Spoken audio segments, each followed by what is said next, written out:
Hello? Ooh, sorry about that.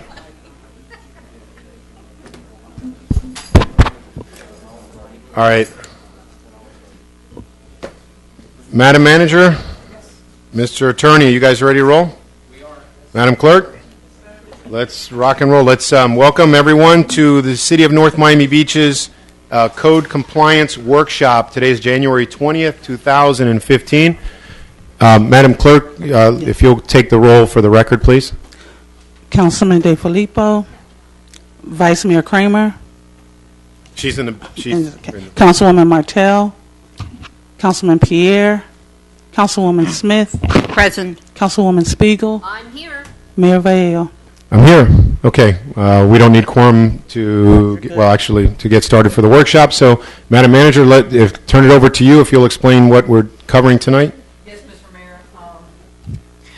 Our goal is to look at our policies and procedures from every single department, and we've been meeting with our code compliance and building services director to really go over some of the challenges that we're facing in regards to code and some of the things that he has brought to our attention that he wanted to go over with you in regards to taking our code to the next level.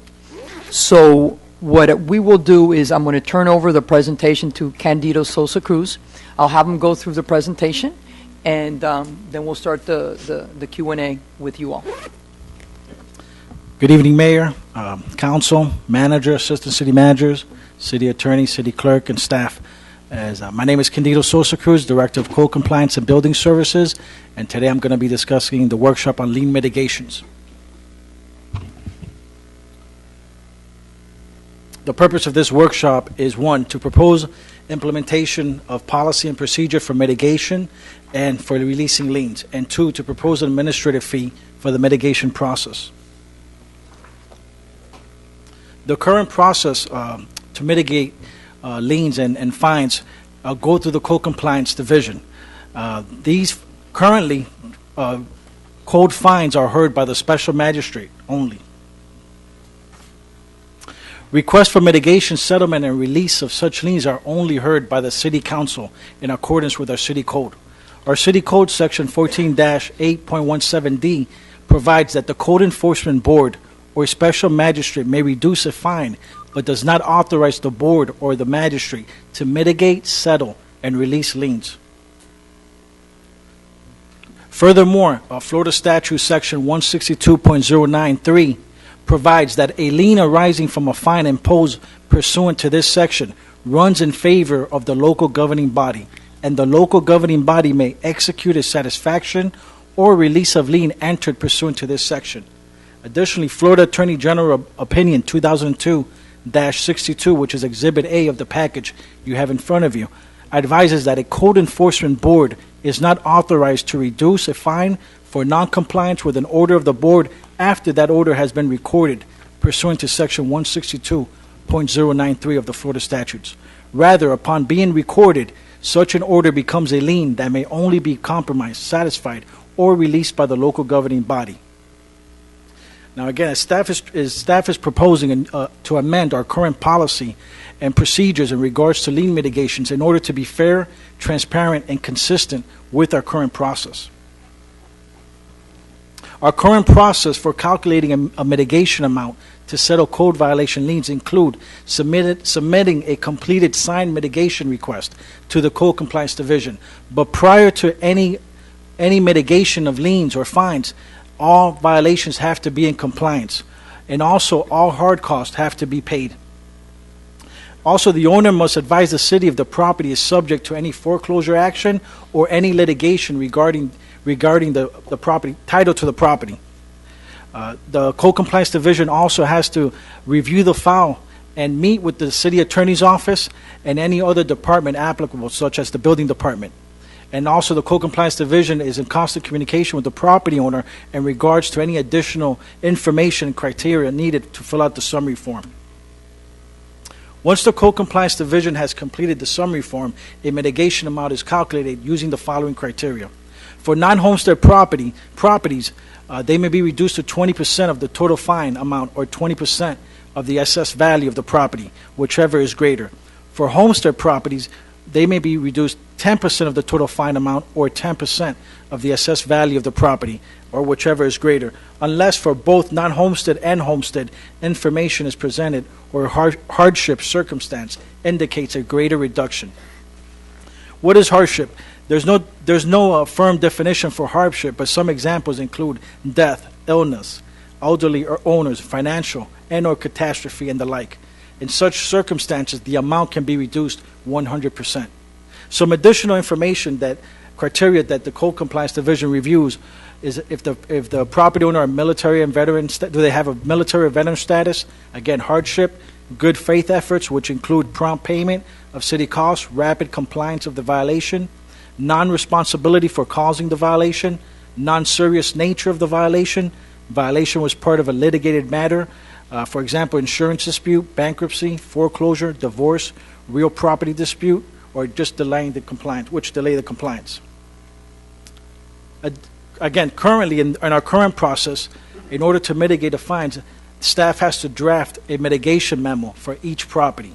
Staff also has to draft a resolution working hand in hand with the legal department, the city attorney's department, in drafting a resolution.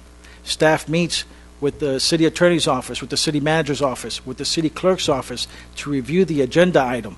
Staff has to set the matter on the council agenda, and staff has to appear before the council to propose the lien mitigation.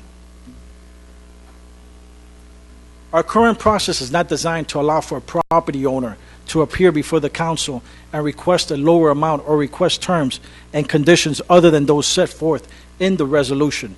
The process is designed to have the owner in code compliance agree to the terms and conditions beforehand to be set forth in the resolution before the council with no revision.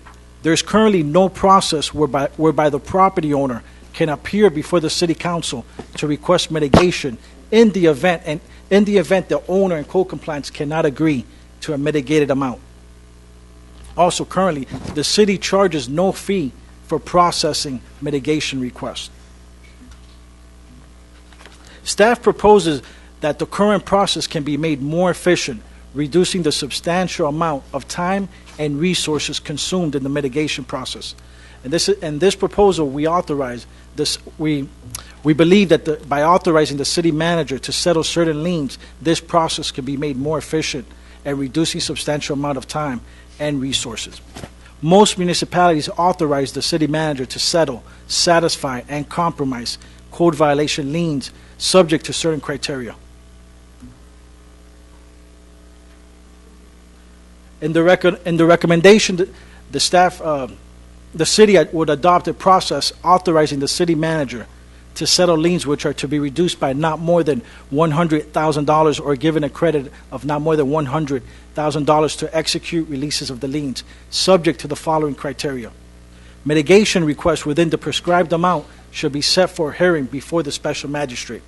After the hearing, the special magistrate will issue a written report and recommendation to the city manager. The city attorney shall review and approve as to form all documents prior to their execution by the city manager, and shall advise the city manager with respect to legal issues concerning settlement and release of the lien to be released. The city manager shall not mitigate any costs included but not limited to lot clearing, board ups, nuisance abatement, demolition, or any other hard costs incurred by the city. Upon the city manager's acceptance of the special magistrate report and recommendation or final decision as to the mitigation request, the Code Compliance Division will send a written notice to the property owner. A notice of receipt of payment is sent to the property owner when payment is received and cleared. Upon confirmation of payment of the settlement amount in compliance with our requirements, the Code Compliance Division will prepare and provide lien releases for the city manager's execution to be recorded by the Code Compliance in the public records of Miami-Dade County. It is important to note that the City Council shall continue to approve all of those code violation liens where a reduction of more than $100,000 per lien is sought or more than $100,000 per lien credit is to be given under the proposed process. As stated before, most municipalities charge set fees to process mitigation requests to cover the cost of the time and resources used processing and hearing mitigation requests. Currently, the city does not charge a fee for processing mitigation requests, and as such is not compensated for the man hours and resources consumed. It is suggested by staff that the city implement a $200 fee for processing mitigation requests to cover the cost of administration, including the hearing conducted by the special magistrate and the issuance of his or her post-hearing report and recommendation. In conclusion, staff recommends moving forward with one, in the public interest of the city of North Miami Beach, staff recommends to vest the city manager with authority to negotiate, compromise, or otherwise settle a code enforcement lien created pursuant to Chapter 162 of the Florida statutes and the city code, where said lien is to be reduced by not more than $100,000 or more than $100,000 credit to be given, and thereafter to execute appropriate releases of liens. 2, staff recommends that the city implement a $200 administrative fee for processing mitigation requests to cover the cost of administration, including the hearing conducted by the special magistrate and the issuance of his or her post-hearing report and recommendation. This concludes my presentation. Thank you for your time, and I'm here to answer any questions asked. Okay. Well, Madam Manager, you have something to add real Yes. quick? Or, Yes, Mr. Mayor and question. Council. When we asked Candido to really look at the full spectrum of our practices, the goal was to be as effective and as efficient as possible. And he's been meeting with legal and doing the research of all the cities, and hence it has gotten us to where we're at today. Okay. I just have really one technical question. I forgot which slide it was, but the one where you talked about the nuisance abatement. Yes. What counts as a nuisance abatement? Because you had like board up and like what's a nuisance? What would be a nuisance abatement other than the list of other items? Nuisance abatement would be, let's say, an abandoned property. There's some gang activity. There's any kind of violations in which the code compliance would have to focus. So it's kind of like the catch-all. Yes. Okay, got it. All right. To add clarity, what this item, that paragraph is really talking about hard costs. Yeah, So- I got it. Right, I got that. That was the hard cost, actual real costs that were the made city has. have to be paid. Yes. Got it. Okay. Let's And- see if there's anybody else that has any questions. Okay, Councilwoman. Yeah. Comments, questions. Okay, when I read this before, what kind of credit would the city give? It says credits. If there's a $100,000 fine, running fine, there's been some violation, it's been running, and it's up to $100,000, and then it can be reduced at the end of the day. Everything's fixed and can be reduced to $20,000. That $80,000 is. Yeah, but this was written in terms of determine the amount for them to pay or credits to be given. The way it was written, it seemed as if though somehow the city was going to give credits. Councilwoman, hold on one second. Let the city attorney, I know, wants to add some clarity. I struggled with that question myself, and what's ironic is that that's exactly what I wrote in my prior city, because when I was on the council there, the manager had authority to negotiate each and every one of whatever code violations there may be, even $1 million or $2 million. And I was seeing multi-million-dollar code violations and liens mitigated down to nothing. So I wrote that reso in that way, credit or reduction. It really means the same thing. If someone is going to get a break on a lien which exceeds $100,000, then it needs to come in front of you. Right. And that's really what the intent is. If you want to strike the word credit and just say a reduction of more than $100,000, I'm comfortable with it. But that's the intent. I think I would be more, yes, is the simple answer, because otherwise, to me, it was Like that. confusing. Is the city going to give credit? Like, you pay us now and then you don't have to pay your water bill for the next That year? wasn't the intent. Right. Okay. That was, the next comment that I have is that I know you want to streamline this process, but because these liens are recorded against property and they can cloud title before the lien can be prepared by code in a form approved, prepared in advance by the city attorney, but I'd like that extra step that it passes back through the city attorney's office to make certain, because otherwise we could be clouding somebody's title if we insert the wrong legal or we have the wrong language. I'm sure that the city attorney's office can come up with a form so that most of the prep can be done by code, but because these are recorded documents and when somebody goes to sell the property, there needs to be that little step in there in my mind. Right. We have already prepared the draft of a lien and also the release or satisfaction of lien, but we would review any satisfaction or release of liens to make sure that it does what it's supposed to do, which is clear the title. Okay, then the other problem that I have is the $200 for processing.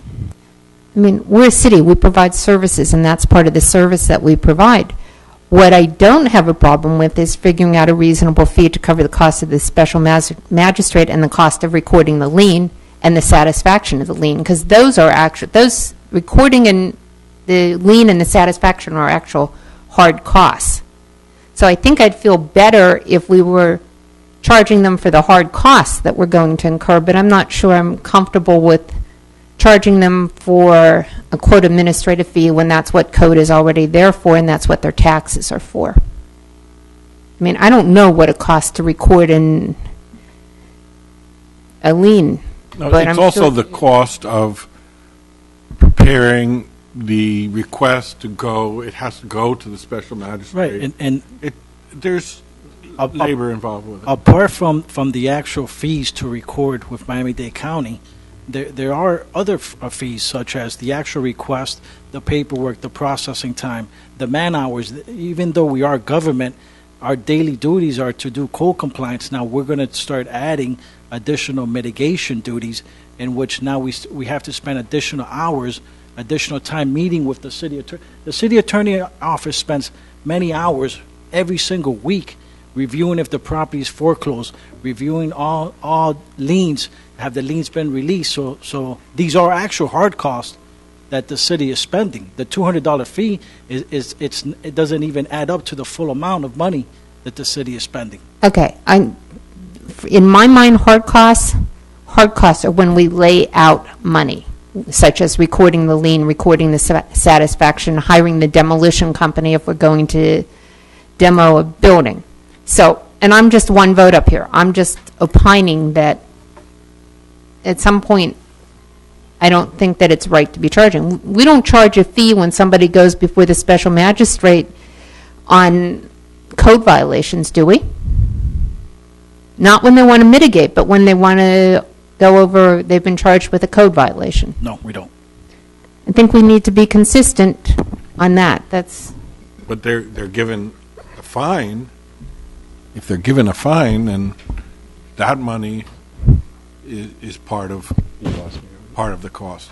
You're talking about the $200 fee? Right. So you're saying basically not have that fee because And- we and- don't have it in other areas, And right? again, we're not Well- doing something that's different from any municipality in South Florida that what they're doing. All right, no problem. Hold on one second. But so But we're basically, doing something different because they want mitigation as opposed to dealing with their code violations when they're going to try and fix them.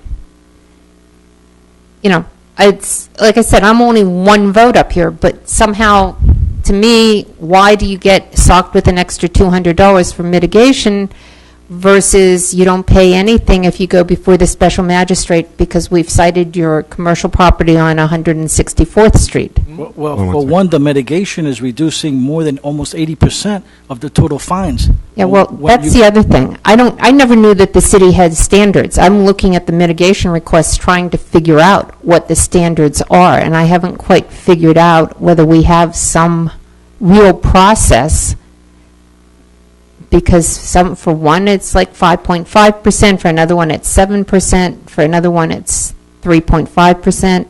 I don't know. Let's see if we can get a quick answer to that, because I thought from the slideshow, it basically said the current system is they all kind of come to the council.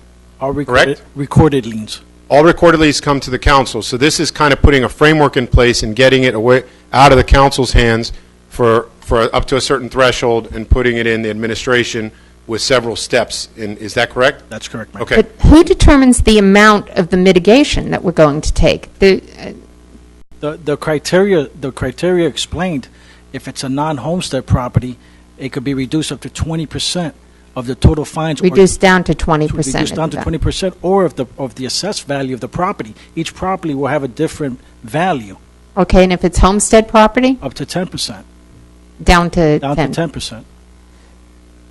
Okay, so, okay. All right. We can come back. Let's go, Councilwoman Smith. Well, I would say most of the time, if they come in and just ask, we definitely reduce the liens. I mean, most of the times we don't tell them no. If they comply with what the lien was and they come in, my experience has been that we do reduce the liens. We work very hard with all the property owners to reduce the liens to an equitable amount. Well, in reference to whether or not there's a fee, when they come, there's two different issues here. One is that they're coming before the board to say, I don't have a lien. The other one is they're saying, I know I have a lien. I want to work with you to reduce what I owe. That's correct. And that's why a fee may come under that umbrella that, that we already know they have a lien. They're admitting that they did it, and they're admitting that whatever. What I want to know is what happens, who follows up to make sure that, let's say, the lien was because they didn't cut the grass. Who follows up that once we mitigate what they owe and put the property back in whole, that they continue to maintain the property and not let it go again? The code compliance officer of that zone or that area is the one that patrols on a daily basis, that if the grass starts to get high, starts the process over. So is there something in there that if it's a repeat customer for the same offense, that there is no mitigation, or is there something going to be a part of this that would address that? Where the Florida statutes already has in place the process for repeat offenders, in which our code follows. Okay, so If it's a repeat offender, it goes straight to the special magistrate or the board.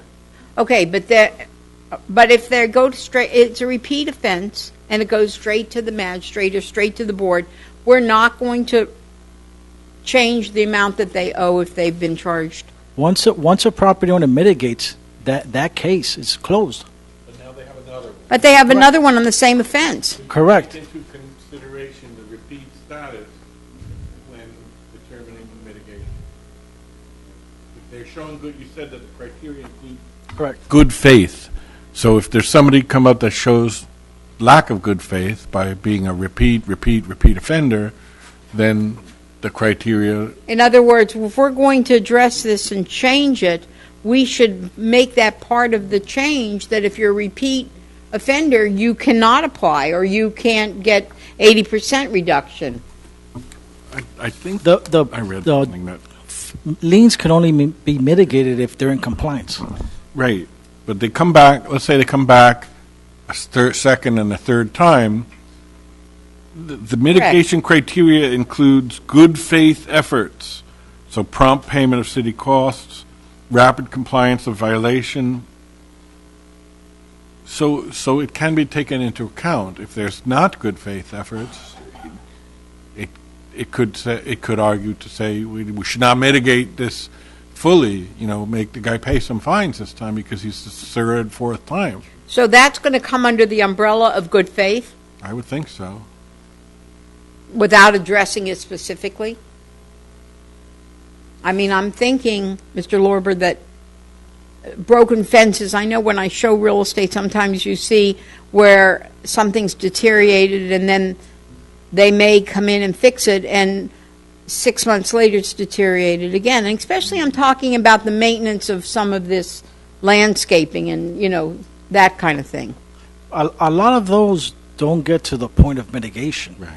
A lot of those come into compliance during the compliance period. Okay? So once it comes into compliance, there's no fines, there's no dollar amount added.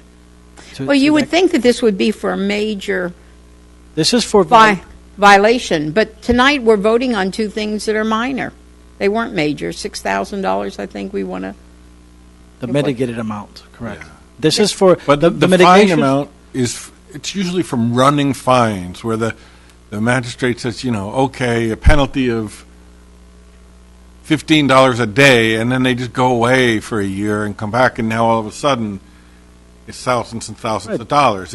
That's the kind of thing, that this would cover, not just the regular homeowner that would get a notice and then go fix it, and then there is no fine, there is no. No, I no understand, and I understand that most of the time we absolutely erase or certainly reduce the fine once they're in compliance. But I'm just wondering, when we put this out in public, that it will be reduced 80%, will it allow some of the major violations to say, you know what, I'm not going to rush to fix it because I know we're going to have a much reduced obligation to the city. That's all I'm asking. Mayor, I think the way you deal with it is you say up to 80%. So if, That's the way I understood it. yeah, it's up to 80%. So we're not. Well, let's make sure that's what it says. We're not just blanket. Right, if on the one slide, he had criteria that they will consider in order to determine what the appropriate amount was. I remember seeing that. That is correct, right? That's correct. Yeah, it's not just a blanket, you're always going to get 80% off. You can get up to 80% off depending on all the different factors. That's correct. And I guess I'm sure that if somebody was a repeated problem to their neighbors and over again to the city, I would imagine that would be a factor, would it not? Correct. And most of the mitigations that the city takes part in are new property owners purchasing the home from previous violators That's a big one. that bring the property into compliance immediately.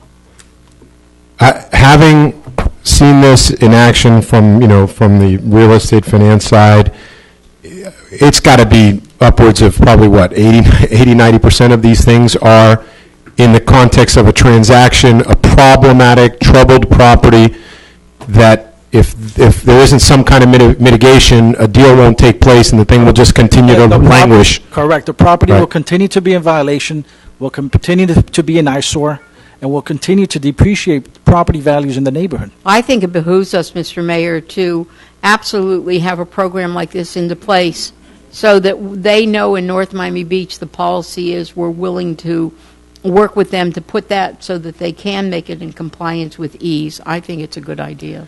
I agree. I think that I like that we're making it a little bit more formal, and we're removing some of the paperwork and the burden that ends up here at the council level, and all of the staff preparation and hours and hours and hours and dollars that have to go in order to bring it to this level. It's kind of one of those penny wise, pound foolish things a lot of times. So I agree with that, and I do agree with having the mitigation methodology anyway, because I've said it many times. I mean, if all of a sudden you could wave a magic wand and waive all of the accrued fees, but simultaneously get 100% compliance of everything, I'd take that deal in a heartbeat, because the city would be 10,000 times better off. Every one of the eyesore properties and problem properties would be resolved instantly. So I think we need to have that in place. That we have the stick, we need the carrot. So I'm in favor of it. I like Mr. it. Mayor, just one last thing. In today's consent agenda, you have three instances of mitigations of less than $10,000. Is it worth the time, the effort, the energy for you all to have to study that and rule on those mitigations rather than giving it to one of the special magistrates who are doing an excellent job of sifting through this Yeah. analysis and making the right decision for the right reason. And I would imagine that if you really add up the cost of the 20 or 30 or 50 or 60 or whatever, how many hours of combined staff time went into preparing it in order to bring it to us, we may not be making a lot of headway there. No, it's You know, so- streamlining it. Yeah, killing a lot of trees, too, so. All Agree. right, well, anybody else any questions then? Okay. Thank you, Mr. Candido Sosa Cruz. Madam Manager, what else do we have on this for the workshop? That's it? This concludes our presentation for this evening. Awesome. Okay, we'll take a little break, well, or maybe a little longer break, and we'll be back at Yep. 7:30 for our regular council meeting. Thank you, everybody. Thank you, Candido. Great job. Thank you. Great job.